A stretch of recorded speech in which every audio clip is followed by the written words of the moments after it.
大家好，我是小慧，欢迎您来到我的频道，也非常感谢您百忙之中收看我的视频。晚年不被子女孝顺的老人，大多数有这5大的特征。为人父母，养大子女不容易，虽说不求回报，但也希望老有所依。但现实却是，很多老人到了晚年，都抱怨子女不孝顺，自己养老没指望，让很多人不免对自己的晚年有了担忧。但其实老了不招子女待见的父母，大多有以下的特征。子女有时候就是一个家庭的名牌，子女的表现和言行，恰恰反映出了他所在家庭的处境和问题。父母的为人在家庭中的个性展露，和父母之间的相处模式以及问题，都会影射在自己的子女身上。而这样的人到了晚年，一般都不会被子女孝顺。不孝顺父母。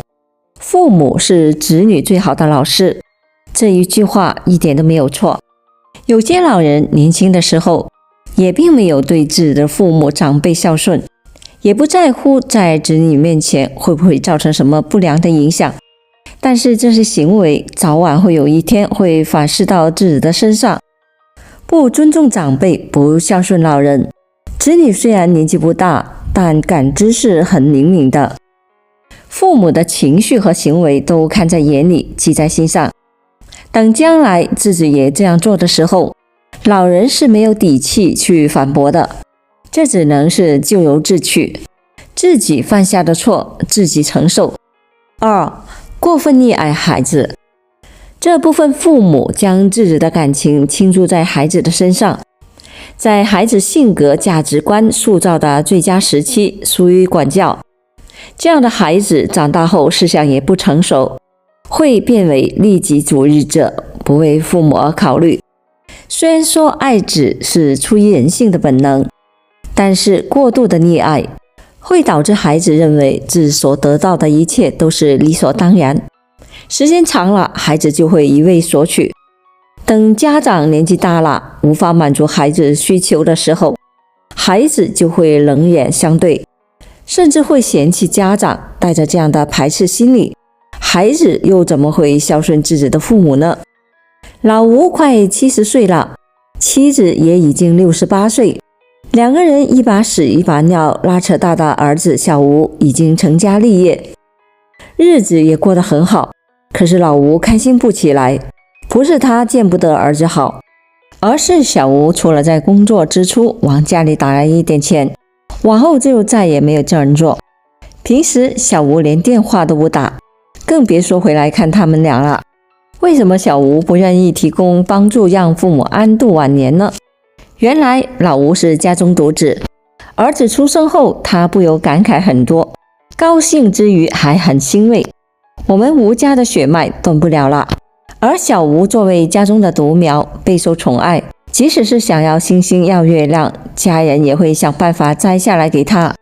小吴的性格也因此变得十分的霸道，目无尊长。可老吴觉得这个不是坏处，他觉得孩子脾气大点好，省得被别人欺负。就这样，小吴从小到大没被说过一句重话，更别说挨批评了。长大后，小吴也极度的以自我为中心，认为全世界就应该围着他转，哪有让他伺候人的道理呢？老吴说起这些也是老泪纵横，后悔莫及。其实孩子都是需要教育的，假如父母一味的放纵自流，最后就自食其果，晚年吃苦受罪也怨不了别人了。区别对待子女。这里主要指部分父母偏心对待孩子，即孩子得到的爱与关心不对等。有的父母在生了女儿后，一心一意想要个儿子，终于得偿如愿后，将所有的注意力转移到儿子身上，甚至觉得女儿成了碍眼的存在。这么做不仅不利于两个孩子和睦相处，还会导致家庭关系恶劣。女儿对这个家缺乏感情，女孩一直活在弟弟的阴影中，活在父母的忽视中，心里不会平衡，可能恨极了父母和弟弟。而儿子也从小集万千宠爱于一身，娇生惯养也可能会导致性格品质不健全。被嫌弃的松子的一生中的女主，穷极一生就在弥补自己缺失的父爱。由于小时候父亲的不待见，让松子的内心形成了一个认知：父亲不喜欢她。这让成年的松子缺爱又渴望爱，拼命在男人身上寻找安全感。她爱得极其的卑微，一味的依赖男人，被他们随意的对待，最后只能落个孤零零的死去的结局，何其可悲。4. 脾气暴躁不讲理。同时脾气暴躁的人，即使是自己的儿女也根本难以忍受，特别是在孩子成长过程中，如果父母的脾气比较暴躁，3-2句话说不通就对着孩子好一顿，或者是打一顿，也会给孩子的成长造成一定的心理阴影。等到孩子长大，父母老去的时候，孩子还真的跟父母亲不来。就像楼下的老太太，从孩子还小的时候就天天骂儿女们太笨，学习成绩不好，不争气。而后来孩子们都长大了，有了自己的工作和家庭，来看他时，老人还是改不掉之前的脾气，嫌弃儿女的工作不好，挣不了钱，所以大家都想躲着走。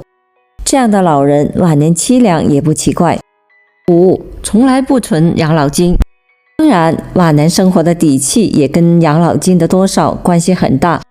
对于那些没有养老意识的人，从来不考虑养老的事情，只是指望依靠儿女们，等到老的时候，就得完全的依靠运气，有时候也免不了的凄凉。就像老家邻居的2口子，辛辛苦苦的给儿子盖了房子，自己养老金1分都不在。等到儿子结婚就闹分家，老人搬出去住也得相当凄凉了。所以晚年过得凄凉的老人，老了不遭子女待见，除了真的是子女不懂事、不孝顺，其实有很大一部分的原因在老人自己身上。晚年凄凉真不能全怪别人。以上5种类型的老人很有可能就中招了。所以说，老人晚年能否享受幸福，往往与他年轻时生活中的种种有直接的联系。好了，朋友们，今天所分享的视频内容就到这里了。制作视频不易，朋友们，如果您觉得我分享的视频内容对您有所帮助的话，就请您给我点个赞吧。您的每个留言和点赞都是我进步最大的动力。也非常欢迎您到评论区分享您的生活经验，非常感谢您的支持和鼓励，我们下期见。